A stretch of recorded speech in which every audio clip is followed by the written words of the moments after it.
Welcome back to Coach's Corner West here at the Pizza Hut in Bucyrus on this Monday evening, 3rd of January 2022. So glad that you're joining us tonight. Our show is brought to you in part by Blythe Freely and Tom McDougal at Freely and Company Insurance in Washington, Ted Coder at Monarch Body Shop in New Washington, and the Ohio State University at Marion.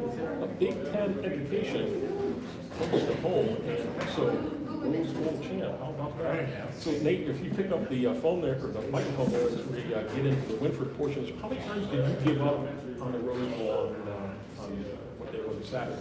I don't know if I ever really got into it just because of all the players being out, but tried to keep the expectations low. So the people I was watching it with weren't necessarily the same. They kind of gave up about 5 or 6 times. I tell you what, my finger was on the remote for different channels about 5 times during that game. Yeah. The one that it was the most was after they scored and then gave up that kickoff return.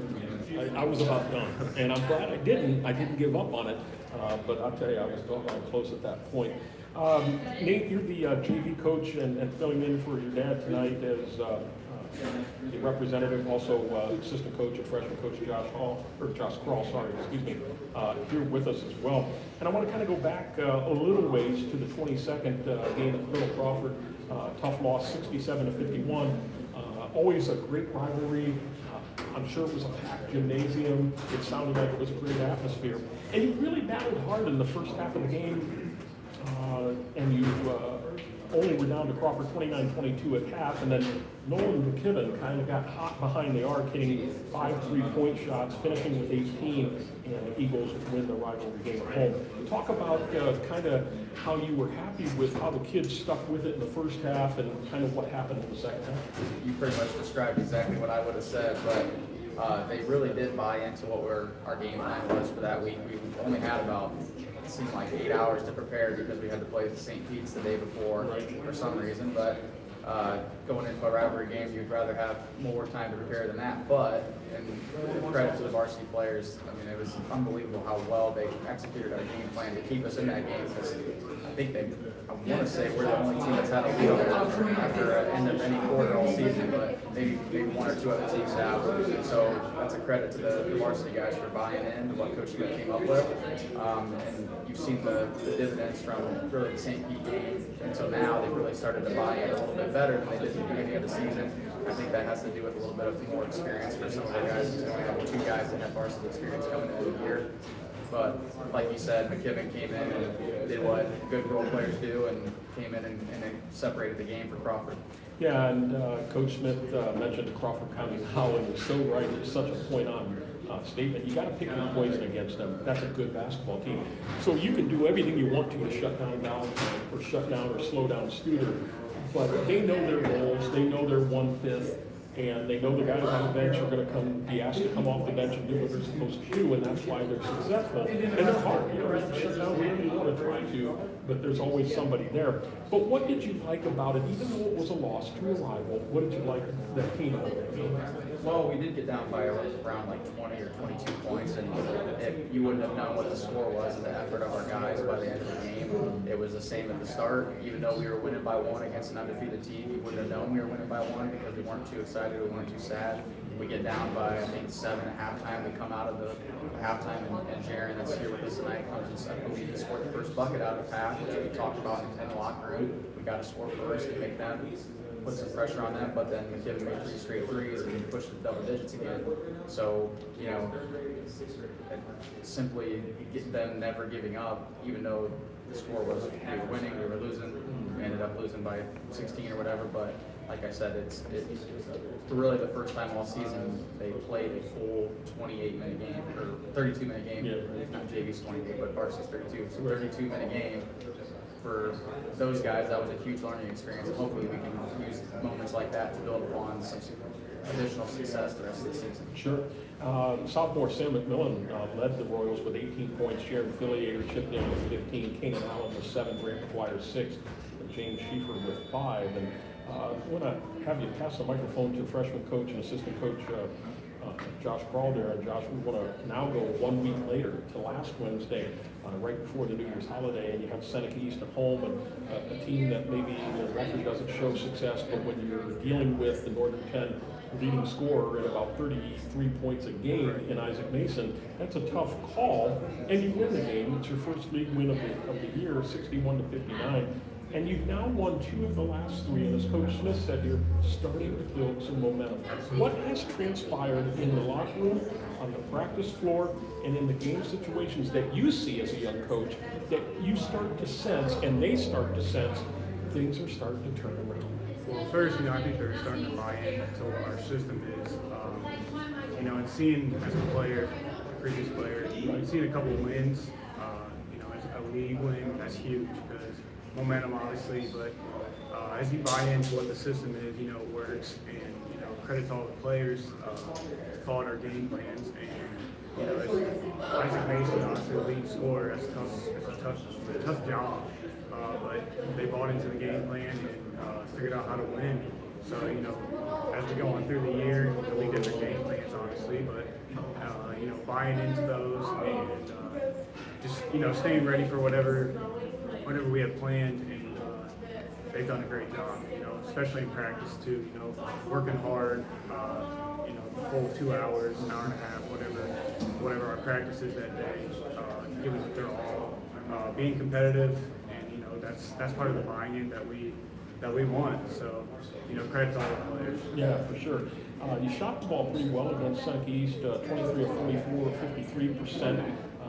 But just 10 of 23, or 43% from the foul line, and you were 4 of 16 in the fourth quarter. That's the opportunity when you can close things out, and you got the job done. Absolutely. What is the message now to them to say, guys, yeah, we have to practice our field shots, we have to practice our defense, we've got to get those free throws, because that's when the clock's shut down, and that's when you can stretch that margin. And it's been tough, some of our guys have never been in that situation. So, when you're in that situation, it's a lot on your mind. But we've worked on free throws the past 3 practices. So just put yourself in that situation. But you're right, that's a huge part of the game. No time's coming off the clock.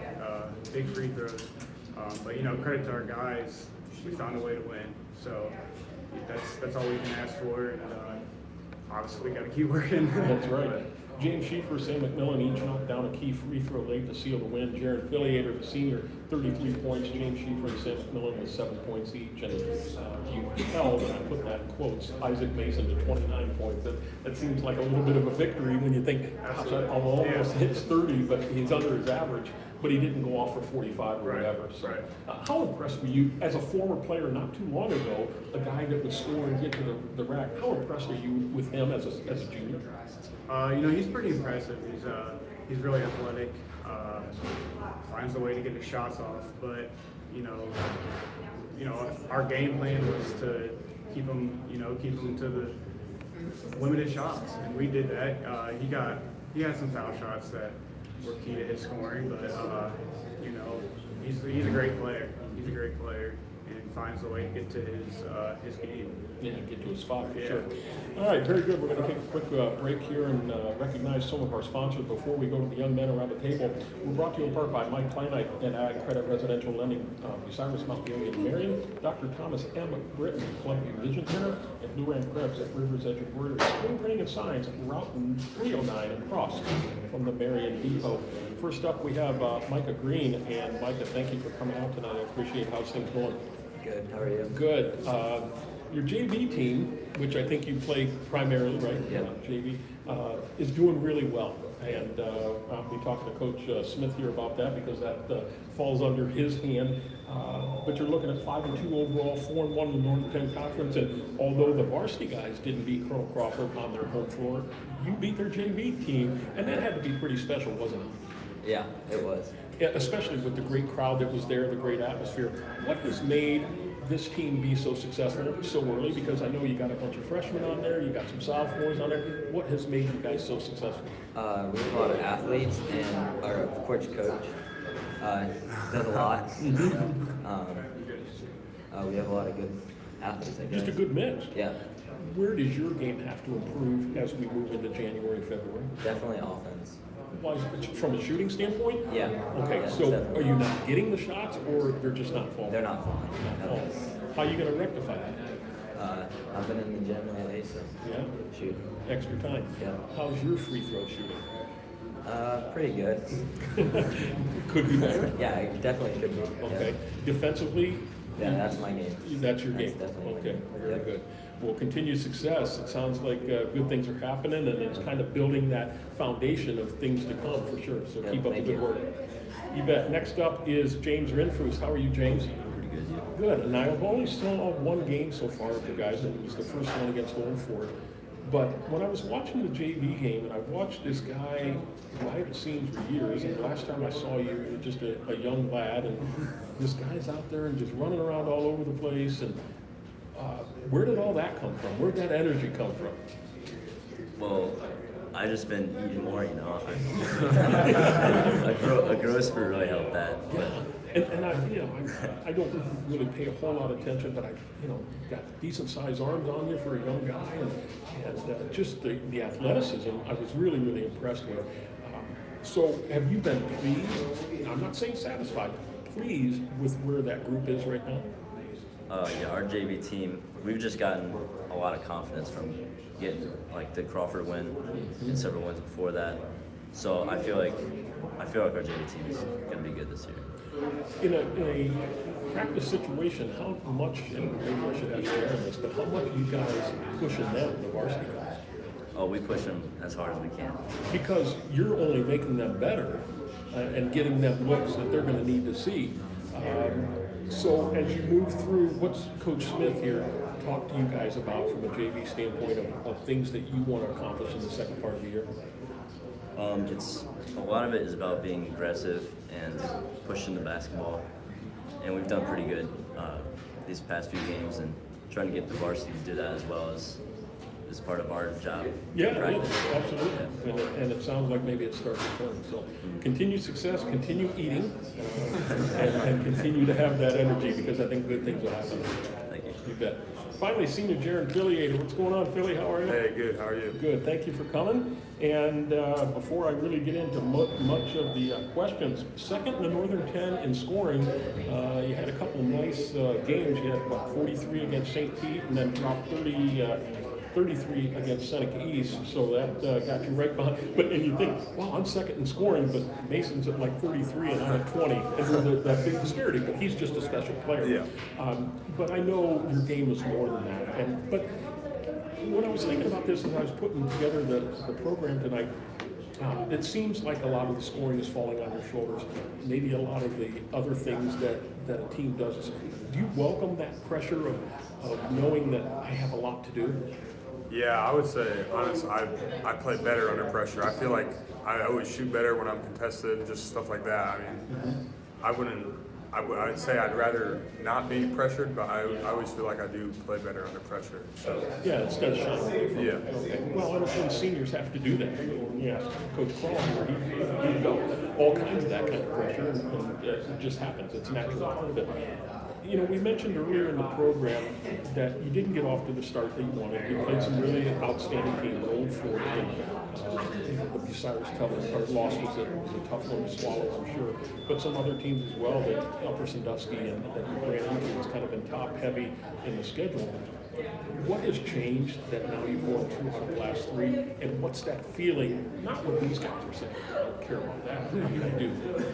You guys as senior leaders and the team as a whole, what are you talking about? Well, obviously our schedule, the first half of our schedule was harder with teams like Old Fort and Upper, and even Mohawk, and and obviously like St. Pete and the two teams that we've beaten aren't as good. I mean, they're still good wins. Obviously, a win is a win, but I would say the easier opponents, not easier, but they're not as difficult. I would say that, and combined us kind of gaining more confidence and kind of getting our feet wet. Like Coach said earlier, we have a bunch of younger classmen that have never. I think me and James really are the only 2 that have ever really played varsity time. So I think just after the young guys got their feet wet and I think that in combination of our schedule getting a little bit easier now has gotten us to where we are right now with the momentum we have. Yeah, sometimes as coaches, I imagine you just tell them, just breathe, and take it in, and now that shell shock feeling is probably leaving a lot of them, and they're starting to get used to the speed and the pace a little bit more. You know, you see the same thing in football. You can play all the freshmen in JV you want, but until you play the varsity level and see that speed, you really don't know what it's like. Even though you're second in scoring, what's the biggest thing that you were trying to get accomplished during the second part of the year? Team-wise, as a team, obviously, I want to win as much games as I can. I mean, last year, everyone knows how we were last year, and that for lack of better words, it sucked. It was terrible. Mm-hmm. And you're all right to say that. FCC doesn't mind.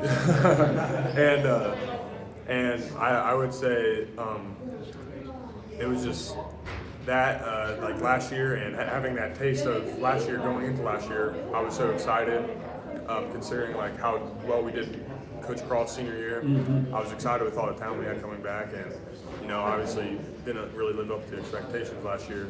And this year, we didn't start the way we wanted, but it's going pretty good for us right now, and hopefully we can continue that into tomorrow and the rest of the season. Yeah, absolutely. Good luck, and enjoy the rest of the season. It's pretty special. So, all right, thanks a lot. I appreciate it.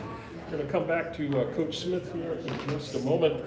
Before we get to him, I want to remind you that we were brought to you in part by Doug Luval and Adam Weissner and Associates in Advanced Fiber Technology, Coach Tim Plumley at Beacon Sports Medicine and Rehabilitation, Matt Streeter at Spencer Price for Dodge Street, Graham and Kia, 1 mile east of the Richmond Mall.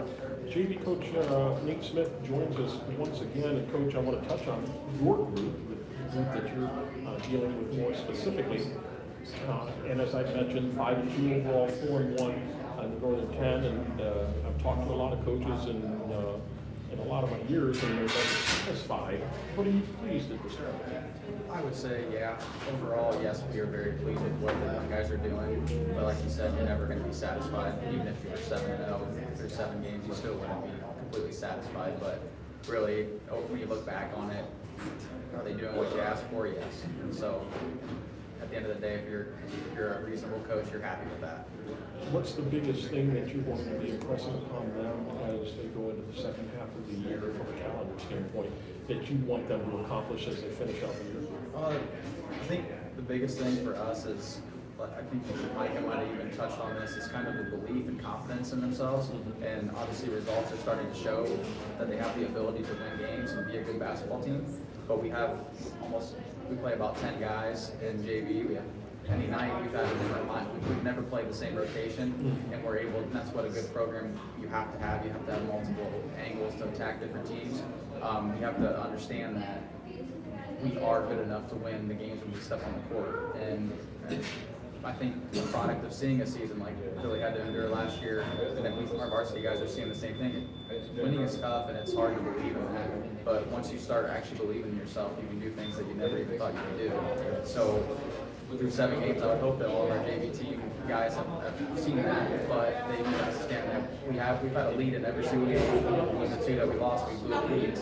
Well, okay, so how are we going to do things differently to make sure that doesn't happen? That's kind of been my message for the last few weeks and for the rest of the season is you got to make sure that you never lose a game again. Are we going to lose a game? Probably. But your mentality needs to be changing where you believe you're going to go into the game with a victory. You're going to do everything you can to make sure you win. And obviously there's a lot of things that go into that, but if we can get more of our players to believe in themselves, better things are going to happen for basketball. Josh Crall, before we finish up here, we've only had 7 games. Some of that is due to just scheduling and Kerry not being ready to play and things along that line. 15 games now during this new year, 9 league games, 6 non-league. And you got South Central, Hopewell, Loudon, Monroeville, Margaret, Crestline, Willard. A lot of good teams still in non-league, and it begins all tomorrow night on the road over in Greenwood against the South Central team, 7-2 overall, 5-1 in the Fireman's Conference. And it's a unique place to play in that it's an old school, a small, tight, old school gym, and it's a team that knows how to play. What have you seen on them that concern you the most? They're definitely very good at dribble drive and out.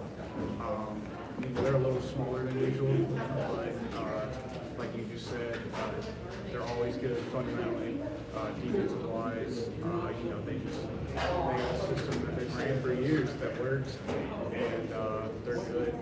You know, that dribble drive through now, it's going to be hard to guard. You know, like I just said, with our guys, right into the game plan every week, and that's all we can ask. Playing hard, you know, and just trying to get that win. Yep. And then you got Buckeye Central coming to your place on Saturday, a team that doesn't show it all on the record, 3-6 and 1-5, but a senior-laden team and a very scrappy team. Absolutely. They remind me a lot of the Cyrus team, you know, very senior heavy, been in those games, experienced games. That's what I told all those kids when we lost these guys. The team's better than what they were. You know, they have seniors, they've all been in that situation. We have some experience that we haven't had. You know, that's okay. You know, we're young, but they're a good team. Buckeyes are a good team. It may not show on paper, but strength-wise, they're pretty good. You know, with the seniors' experience, they have some shooters that, you know, worries me a little bit, but I think we're going to be all right. Yeah, just got to play the game. Absolutely. Guys, thanks for coming out tonight. Get the new year started off right on the road tomorrow. You get some home cooking on Saturday. Turn that corner. Get the momentum. Have the confidence. And do a lot of good things here in seventh grade. Thanks for having me. Thanks for coming out. Take another break. It's Buckeye Central girls basketball coming up right after this time out.